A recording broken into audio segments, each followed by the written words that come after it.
او ګوري کوم کسان چې وعدې خلاف ورزي کوي دا نه معنی چې ما دې رخصت تېر کړي. نبي علیه الصلاه والسلام فرمایي د قیامت په ورځ به هلته یو جنډه ولاړې دا ګډه کسان به سوچ کې باندې چې دا جنډه چی بیا به یې اعلان وسي چې دا جنډه د دوکهبازانو د غدر والا ده. چا چې په دنیا کې وعده کړې ده د خپل وعدې پاسداري یې نه ده کړې دا نو د هغه علامه ده د هغه کسان چې پر اخوا باندې ورسي. لهذا زموږ نن په معاشره کې خلاف ورزي بیخي زیاته سوې ده. د وعدې خلاف ورزي دا باید سړی ونه کړي، که په کاروبار کې، که د مسلمان سره، که په روزمره زندګي کې، که په همسایتوب کې، که په قرابت کې، ان تر دې که د خپل پلار یا مور یا اولاد سره د وعدې خلاف ورزي مه کوئ. دا ډېره سخته ګناه ده. یوه خبره دا ده قیامت په ورځ دې پوښتنه ستاسو کوي ان العهد کان مسؤولا. الله سبحانه وتعالی د دې پوښتنه ستاسو کوي ولې دې دا مخالفت وکړي. دا خپل زوی ته چې شي وعده وکړي دا ګرځاکي کتاب دا وایي کم کس چې زوی ته دا وایي چې زوی بیده سه زه سبا تا بیا یم انشاءالله، که چیرې دغه زوی سبا نه بوتي دا سړی د وعدې په مخالفت کې راغلی. موږ به څونه اولاد سردار کوو او که چیرې چا دا وویل زوی ته چې هله بیده سه سپی درلی دا په غټ دروغجن کې دا کسب دی. که سپی نه و زموږ هغې خو په بله کم نه بېدي هله پشي درله هله سپی درلی په دا رقم کښې نه بېدي او کښې دا اصل چې زما مور و پلار ما ته دروغ وایي کومه د شیخ نه راغلی. العیاذ بالله اسلام عجبه نازک دین دی. اولادو ته به دا سړی دروغ نه وایي. اولادو سره ایوب مولوي صاحب ویل دا خبره چې ویل ده چې اولاد ته به سړی دروغ نه وایي نو دی به چې کله اولاد بیروي وایي زوی بیده سه احتمال یسته چې سپی راسي، احتمال یسته چې سپی راسي بله کم خو نه څه وایي. نو موږ ته په کار دا ده چې لومړی د خپل اولادو سره دروغ نه وایي، د هغه سره د وعدې خلاف ورزي ونه کړي، د هغه سره د وعدې مخالفت نه وکړي. دا چې پر مخ باندې ځکه د قیامت په ورځ دې پوښتنه زما څه کوي. دوهم زه په منافقینو کې حسابه کېږم. ثلاث منافق علامې درې دي.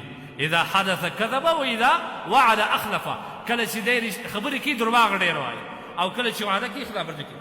او بل دا واورئ نبي علیه السلام فرمایي اربع من کنا کان منافقا. څلور داسې شیان دي که په چا کې دا څلور سره وه دا صریح منافق دی.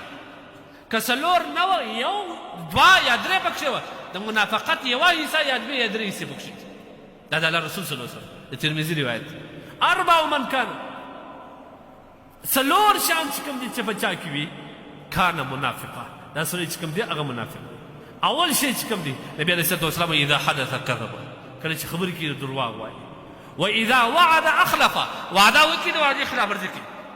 دریم دا و اذا عاهد غدر کله چې یو چا سره معاهده وکړي چې زه به په تا کار نه لرم جنګ سره راغلی یو چې زه به په تا کار نه لرم چې هغه مطمئن شي چې کار نه لري دې پر راوغورځوي دغه هم د منافقت غټه علامه او دا ډېره غټه ګناه ده.